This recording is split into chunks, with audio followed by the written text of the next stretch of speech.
How to mix polymer clay. Polymer clay comes in a wide variety of colors, but even then you might not find the color you are looking for.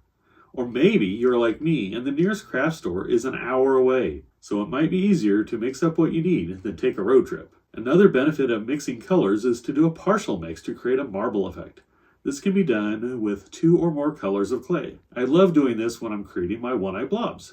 In this example, I'm going to use blue and yellow Premo Sculpey. The first thing I do is soften up each color separately.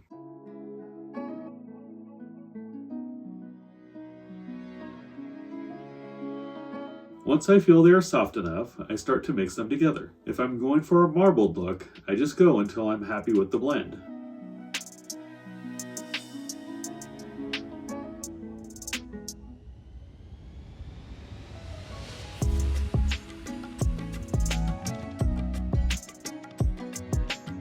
That looks pretty good. When mixing to a new solid color, you may want to measure your clay first so you can repeat the same color in the future if necessary. This could be really beneficial if you're going to do several sculpts that you want to be the same color. Now I'll mix this clay until I have a solid color.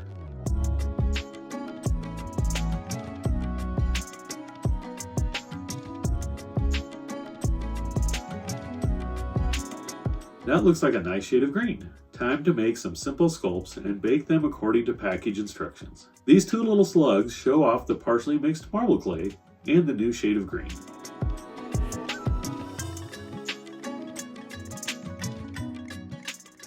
If you found this video useful, please consider subscribing to my channel. Also, make sure to ring that notification bell. If you want to learn more about polymer clay, be sure to check out my bite-sized tutorial playlist, or you can check out one of my original creations up here. If you have any questions about polymer clay, be sure to leave them in the comments down below. All right, well, thank you so much for watching, and remember, never stop creating. Bye.